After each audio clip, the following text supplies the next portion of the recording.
नमो बुद्धाय। वंदन भंते जी। बोलिए। भंते जी, कल हमारे एक पड़ोसी थे। वो हॉस्पिटल लेके जा रहे थे, तब मैंने उनको 2 चम्मच पानी पिलाया तो वो मेरे हाथ से 2 चम्मच पानी पिए। तो क्या वो पुण्य में हो जाता? हम्म, जी जी, बिल्कुल बिल्कुल। तो आप हेल्प की ना, तो थोड़ी सी भी हेल्प की है तो पुण्य कर्म होता है। आप और मतलब ये हमेशा नहीं सोचना चाहिए छोटा पुण्य कर्म कर रहा हो कि बड़ा, मतलब छोटा काम कर रहा हो कि बड़ा काम कर रहा हो। काम छोटा हो या बड़ा हो, आपके मन का भाव ही पुण्य कर्म है ना। तो भगवान जी को नहीं हाँ। कि दो। हाँ, तो ऐसा आपको समझना चाहिए कि वहाँ छोटा काम बड़ा काम कोई होता नहीं है। पुण्य कर्म होता है। छोटा सा भी पुण्य कर्म है। भगवान जी ने बोला कि छोटा पाप भी पाप होता है, बड़ा पाप भी पाप होता है। इसी प्रकार से छोटा भी पुण्य होता है, बड़ा भी पुण्य पुण्य होता है। हाँ, तो केवल चित्त को प्रफुल्लित करते जाओ, और कि हाँ मैंने पुण्य कर्म किया है, अच्छा काम किया है, तो वो अपने आप में पुण्य कर्म हो जाता है। वंदनामी भंते जी। मंगल हो, मंगल हो। बोलिए। भंते जी, मैं ये पूछना चाहती थी, जैसे हम अपने पंचशीलों का पालन करते हैं और कई हम्म, बार ऐसा हो जाता है, कुछ लोग हमें जबरदस्ती हमसे हाँ बुलवाते हैं, हम कहीं जाना नहीं चाहते, या कोई प्रोग्राम है, फंक्शन है, हमारे शेड्यूल नहीं है, हम नहीं जा सकते, और फिर भी वो जबरदस्ती पीछे पड़े रहते हैं कि नहीं तुम्हें आना है आना है। और उस वक्त हम उनसे पीछे छुड़ाने के लिए बोल देते हैं कि हाँ हम आ जाएंगे, जबकि हमारे मन में होता है कि हम तो जा ही नहीं पाएंगे, लेकिन उस वक्त हम्म। बोल देते हैं। तो क्या उससे हमारे सील टूट जाएंगे? हाँ, हो सकता है, टूट सकता है। तो हमें कोशिश करनी चाहिए कि सिचुएशन अगर ठीक ठाक है ना, तो उसको सत्य के साथ हैंडल करने की, है ना। आप उनको अच्छे से समझाएं कि ना, कि केवल आपके साथ आने से मात्र मतलब कुछ गैर नहीं होने वाला है। आपकी जो अगर मैत्री है तो मैत्री हमेशा कायम रहेगी। केवल आने जाने से नहीं हो सकता। किसी दूसरे मित्र को आप सजेस्ट कर सकते हैं कि उनके साथ जाए, है ना। एक अच्छे से बोलचाल के साथ वह सुलझाना चाहिए। हमें केवल लोगों को टालने के लिए हमें झूठ नहीं बोलना चाहिए, है ना।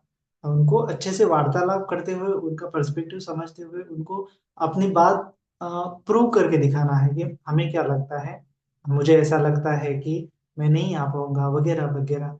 तो इस प्रकार से आप उनको आपकी जो प्रॉब्लम है, आपकी जो दिक्कत है, वो अच्छे से बताना है, ताकि वो आपको समझ सके। इस प्रकार से अगर नहीं समझ सके तो फिर उनको बोलना है कि मुझे फोर्स मत, मतलब ज्यादा फोर्स नहीं करना, मतलब करो मत, मुझे अच्छा नहीं लगता। इस प्रकार से आप उनको समझाओगे आपके इमोशंस क्या चल रहे हैं। और अगर वो अच्छा है, समझदार है, तो समझ जाएगा। ना समझ है तो उसको छोड़ देना ही मतलब बेहतर है ना। लेकिन उनको समझना समझाना है कि अगर आपको दूसरा कुछ काम है, दूसरा कुछ अगर मैं आपकी हेल्प कर सकती हूँ तो उसके लिए मैं रेडी हूँ। या फिर 2 दिन बाद जाएंगे, या फिर ऐसा। आप उसको उनको समझाओ कि आपका और उनका विश्वास है, ट्रस्ट है आप दोनों के प्रति, दोनों के बीच में। लेकिन इस वक्त मैं नहीं आ सकता, नेक्स्ट टाइम आप आ सकते हैं। इस प्रकार से आपको थोड़ा बहुत अच्छाई सच्चाई के साथ, ईमानदारी के साथ, नैतिकता के साथ, विश्वास के साथ, मैत्री के साथ उनको समझाने का प्रयास करना है, ताकि वो अच्छे से समझ सके, है ना। कोशिश करना है कि ऐसे टाल देने वाली बात, झूठ मूठ की बात नहीं बोलना है। ठीक है। अगर आपका स्वभाव ये अच्छा रहेगा ना सच्चाई के साथ, तो पहले पहले लोगों को दिक्कत होगी, है ना, कि अरे ये ऐसा ही है। लेकिन धीरे धीरे अगर उनको समझ में आएगा आपका स्वभाव, कि आप हमेशा सच बोलते हो और सच्चाई के साथ रहते हो, तो आपके सच्चाई से लोगों को शुरुआत में दिक्कत होगी, लेकिन बाद में वो आपको अच्छा कहने लगेंगे, वो आपको एक्सेप्ट करने लगेंगे और आपको अच्छा कहने लगेंगे, है ना। शुरुआत में दिक्कत होती है। आपका स्वभाव शायद ऐसा ही रहा होगा उनके साथ, इसीलिए वो आपके साथ वैसा बर्ताव कर रहे हैं। लेकिन अगर आपका स्वभाव सच्चाई के साथ रहता है, हरदम रहता है, तो लोग उनके हिसाब से एडजस्ट करेंगे और आपको एडजस्ट करने की जरूरत नहीं पड़ेगी धीरे धीरे। तो आपको आपका स्वभाव बनाना है, सत्य के साथ जीना है। आपके आचरण में भी सत्य होना चाहिए, बोलते काया वाचा मन में सत्य होना चाहिए।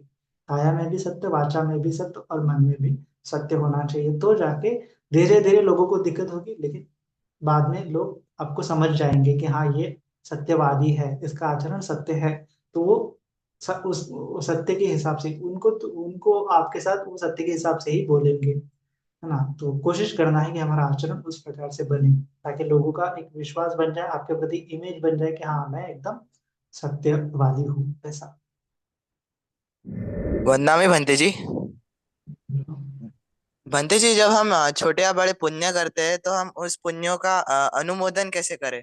मतलब किसी को अनुमोदन करना है, जैसे कि अगर हम विपश्यना कर रहे हैं तो फिर हम मतलब त्रिरत्न को अनुमोदन कर सकते हैं, या फिर जैसे कि हमारे जो गुरुजी थे अपने एस एन गोइंका गुरुजी, उन्हें भी अनुमोदन कर सकते हैं। तो वैसे अनुमोदन करने के लिए कुछ स्पेसिफिक गाथा रहती है कि हम कैसे कर सकते हैं भंते जी वो? हाँ, गाथा तो रहती है कि मतलब इदम में पुण्यं आसवाखया होन्तु, निब्बानस्य बच्चे होन्तु, इदम में पुण्यं सब्ब सत्तानं देम, इदम पुण्य भागं सब्ब सत्तानं देम भाज्यम, ऐसा भी बोल सकते हैं। सभी सत्वों को देना है, या फिर मन में केवल ख्याल रखना है कि यह पुण्य के हिसाब से सभी को जो है निर्वाण मिले, या फिर आपको जो जो मन में आता है उनको उनको आपको मन में लाना है। और जस्ट मैत्री जैसे देते हैं ना, कि इनका मंगल हो जाए, इनका कल्याण हो जाए, तो बस वैसे ही कि हाँ इस पुण्य के प्रताप से इनका मंगल हो जाए, उनका कल्याण हो जाए, ऐसे मन में लाते हुए मैत्री ही वही है। मैत्री मैत्री करते वक्त भी जिसको आपको मैत्री देना होता है उसको मन में लाना पड़ता है, और उसका मंगल हो जाए, उसका कल्याण हो जाए, उसके प्रति एक भावना जनरेट करनी पड़ती है। तो उस भावना को ही अनुमोदन बोला है।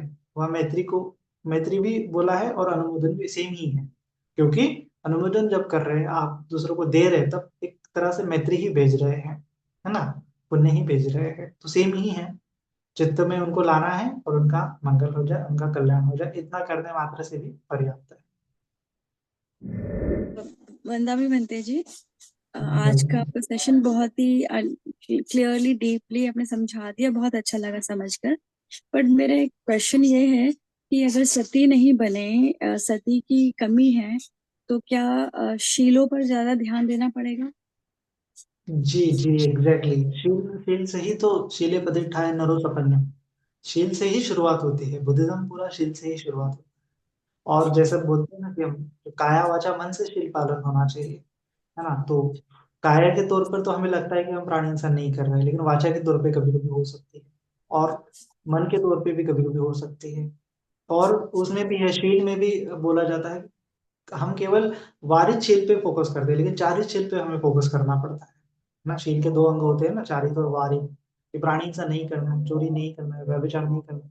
तो करना क्या है ना। तो प्राणी हिंसा नहीं करना है, इसका मतलब प्राणी के प्रति मैत्री करनी, प्राणी को हेल्प कर दिया, प्राणी की सेवा कर दी। चोरी नहीं करना है, इसका मतलब क्या है, दूसरों की अधीन दाना वेरमणि, मतलब दूसरों की चीज लेना तो नहीं है, लेकिन इसके अपोजिट करना है कि खुद के पास जो है दूसरों को देना है, दान करवा पे आ जाता है ना। कामी सुमिच्चाचार मतलब कि ब्रह्मचर्य का एक दिन पालन करना है, वो सब शील पालन करना है। उसके बाद मुसावादा वेरमणि से करना, झूठ नहीं बोलना। इसका मतलब क्या है कि सम्यक वाचा का उपयोग करना है ना, मृदुता के साथ बोलना है, सम्यक वाणी से, करुणा से बोलना है, मैत्री से बोलना है ना। और सूरा मेरे में जब प्रमाद ठाना, सेवन नहीं करना है प्रमाद ठानों का, तो क्या सेवन करना है, अप्रमाद को सेवन करना है ना। तो इस प्रकार से ये चार ही अंग जब परिपूर्ण हो जाता है, तो अपने आप स्मृति बढ़ने लगती है। पुण्य वही है, स्मृति वही है, शील वही है, आचरण बोला है उसको। तो ये आचरण विद्या चरण संपन्न बोला है भगवान जी को। तो विद्या और आचरण, जो विपसना मतलब पन्या है, विद्या है, उसके लिए आचरण मतलब सती है, ये पुण्य है ना। तो सती और पुण्य आचरण है। इसके चलते चलते हमें वो रियलाइजेशन होगा, विजडम जनरेट होगा, पन्या विकसित होगी, अनित्य दुख अनात्मा का बोध होगा, विपसना होगी। लेकिन उसके पहले आपको आचरण परिशुद्ध करना पड़ेगा। आचरण को ही सती बोला है ना। विद्याचरण, है ना, विद्या और आचरण, विपसना शब्द साधना, पन्या सती, ऐसे इस प्रकार से कैटेगराइजेशन किया गया है। तो स्मृति मतलब आचरण है, आचरण को शुद्ध करो, काया वाचा मन से शुद्ध करो, दान करो, सेवा करो, होश, वो चीजें हमें होश पे लाने के लिए प्रेरित करती है। प्राणी मेरे मन से, मेरे हाथ से, काया वाचा मन से प्राणी हिंसा नहीं हो जाए, चोरी नहीं हो जाए, तो होश बरकरार रखना है ना। और उसका चारित अंग लाने के लिए उत्साह के साथ वो कर्म करना है, पुण्य कर्म करना है। पुण्य कर्म हो गए, इसका मतलब होश में बढ़ते जा रहे हैं। है ना, आचरण परिशुद्ध होते जा रहा है। तो यही है कि विपස්සना नहीं हो रही है, रियलाइजेशन नहीं हो रहा है, स्मृति नहीं बन रही है, तो शील को मजबूत करो। शील भी मजबूत नहीं हो रहा है तो सेवा करो, दान करो, है ना, ये सीक्वेंस है। तो इस सीक्वेंस से आपको आगे आगे बढ़ना है।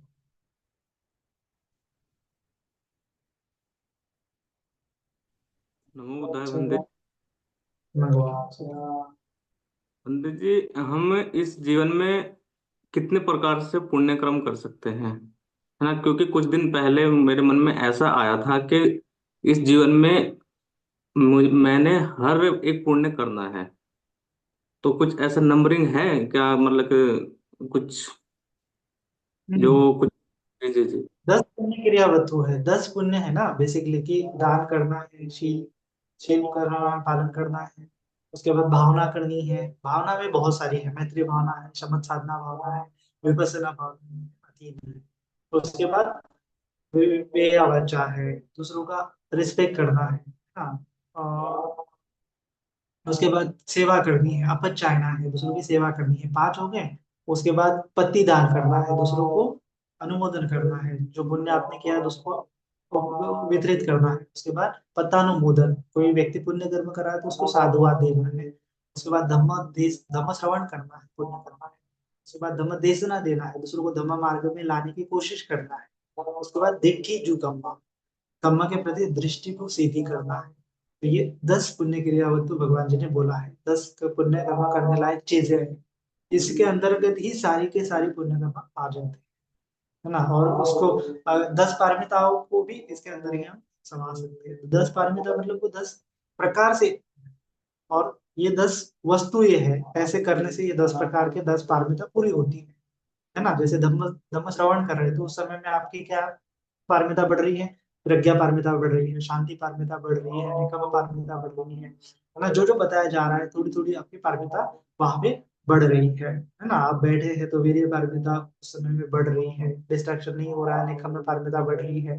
तो ये आपकी पारमिता वहां पे बढ़ती रहती है। तो धम्म देशना दे रहे हैं, किसी को हेल्प धम्म कार्य में लाने के लिए कोशिश कर रहे हो, तो उसमें उस समय में भी आप एफर्ट्स लगा रहे हो, प्रज्ञा का यूज कर रहे हो, मैत्री मन में रख रहे हो, उपेक्षा की भावना रख रहे हो कि सामने वाला सुन नहीं रहा है, तो उपेक्षा इक्विनिमिटी। तो ये 10 के 10 पारमिता वहां पे पूरी होती है। ये 10 चीजें हैं, 10 पुण्य क्रियावत मतलब 10 वस्तु है। ये 10 वस्तु करने से 10 पारमिता अपने आप पूरी होती है। तो ये 10 पुण्य कर्म करते जाओ, 10 पारमिता बढ़ाते जाओ, या फिर 10 पारमिता बढ़ाओ, 10 पुण्य क्रिया होती जाएगी। तो ये सेम सेम है। भंते जी, मेरा ये प्रश्न था कि जब हम उपोषित करते हैं तो अ, अगर कभी हम जैसे थोड़े से जो नॉर्मली हम बेड यूज करते हैं उस बेड पे सो सकते हैं? अगर उस बेड जो रेगुलर हम यूज कर रहे हैं उसका यूज कर रहे हैं तो क्या हमारा शील टूट रहा है? नहीं, वो शेर में क्या है कि उच्च सेना महासेना वीरमणि सिक्खापदम समाधियां बोला है। तो अगर बेड ज्यादा ऊंचा है, बहुत ज्यादा गद्दा है, बहुत ज्यादा मुलायम है, तो उस समय में उसमें नहीं सोना है। अगर आप रेगुलरली चटाई पे सोते हो, छोटी सी गद्दी भी छोटे हो, तो नो प्रॉब्लम, है ना। मतलब उच्च सेना महासेना, कि आप रेगुलरली अगर उच्च ऊंचे आसन पे सोते हो, बहुत बड़ी गद्दी पे सोते हो, तो उपसद के दिन वह नहीं करना है। अगर आप चटाई पे सो रहे हो रेगुलरली तो उपसद के दिन भी चटाई पे सो जाओ, है ना। उसमें कोई दिक्कत नहीं। तो आसन कौन सा है कि जिसमें आपका ज्यादा प्रमाद नहीं हो जाए, और अरंत यह आसन यूज कर सकते हैं कि ऐसा सोचना है अरंत के जैसा जीवन जीना होता है ना उस दिन। अरंत तो ऊंचे गादी पे नहीं सोते हैं, तो जमीन पे सोते हैं, चटाई पे सोते हैं, एक आधा कपड़ा बिछा दिया उस पे सोते हैं। इतना नहीं हो रहा है हमें से तो थोड़ा सा एक आधा ब्लैंकेट डाल दिया उसके ऊपर, उससे भी नहीं हो रहा तो और 2-4 ब्लैंकेट डाल दें, है ना। तो ऐसा थोड़ा आप मोटा मोटा कर सकते हैं, लेकिन ज्यादा ऐसे प्रमाददायक आसन को चूज नहीं करना है, सेनासन को चूज नहीं करना है। मेरा ये प्रश्न था कि यदि हम निर्वाण के लिए भी सोचते हैं कि निर्वाण प्राप्त करना है हमें, तो ये तृष्णा मन में रहती है, तो ये भी गलत है क्या? नहीं, बेसिकली निर्वाण तृष्णा नहीं है निर्वाण प्राप्त करने की, तो उसके ऊपर तो बहुत सारे भारत में मैंने बता दिया है। लेकिन कुशल कर्म करना है। तृष्णा उसको क्या है, तृष्णा मतलब क्या होता है कि वहां पे मोह की अवस्था होती है ना, वहां पे अज्ञान की अवस्था होती है। वहां पे बेहोशी होती है ना। वहां पे जो रस होता है तो धम्म रस नहीं होता है। लेकिन भगवान जी ने बोला है अत्यदीप भवो, उत्साह के साथ वीर्य करो, वीर्य आरभ पुरुषार्थ करो। भगवान जी ने बोला है अप्रमाद से जो वह धम्मा संखारा अप्रमादेन संपादित। पुरुषार्थ अप्रमाद मतलब क्या है कि आपको प्रयास करना पड़ेगा होश में रहने का। निर्वाण मतलब क्या है कि निर्वाण आप होश में रहने का प्रयास कर रहे हो।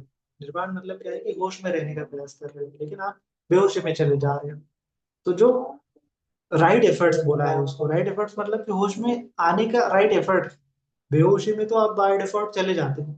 तृष्णा मतलब बेहोशी में जाना, तृष्णा मतलब सोते रहना। लेकिन निर्वाण मतलब कि नहीं मैं मेडिटेशन करूंगा, है ना।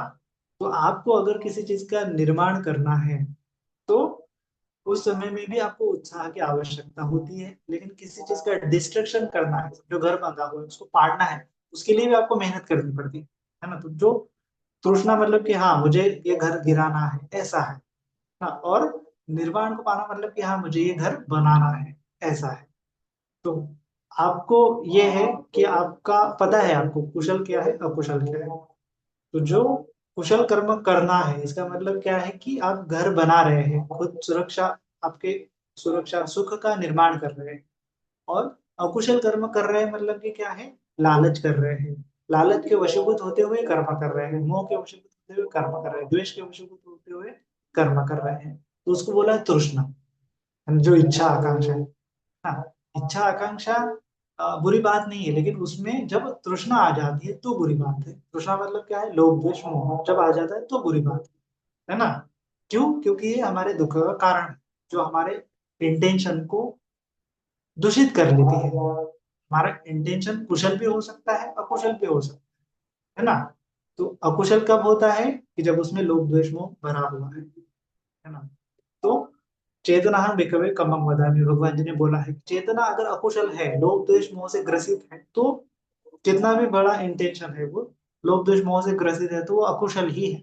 और कितना भी छोटा इंटेंशन है लेकिन उसमें लोभ नहीं द्वेष नहीं मोह नहीं तो वह कुशल है। तो ये कुशल और अकुशल का भेद है। चेतना तो रहेगी ही रहेगी, मरते दम तक आप में चेतना रहेगी ही रहेगी, लेकिन केवल लोभ द्वेष मोह नहीं रहेंगे, है ना। जनरली क्या होता है कि तृष्णा और चेतना को एक ही समझा जाता है, इसकी वजह से गड़बड़ हो जाती है। लेकिन चेतना अलग चीज है, तृष्णा अलग चीज है। जो रस हम ले रहे हैं, लोभ द्वेष मोह कर रहे हैं, वो तृष्णा है। लेकिन लोभ द्वेष मोह की वजह से हमारी चेतना बिल्ड हो रही है, तो अकुशल चेतना। लोभ द्वेष मोह नहीं है, अलोभ है, अद्वेष है, अमोह है चेतना के पीछे, तो वह कुशल है। तो निर्वाण मतलब अलोभ अद्वेष अमोह की नाम, सिंपल। तो इस प्रकार से वह तृष्णा में नहीं आता है।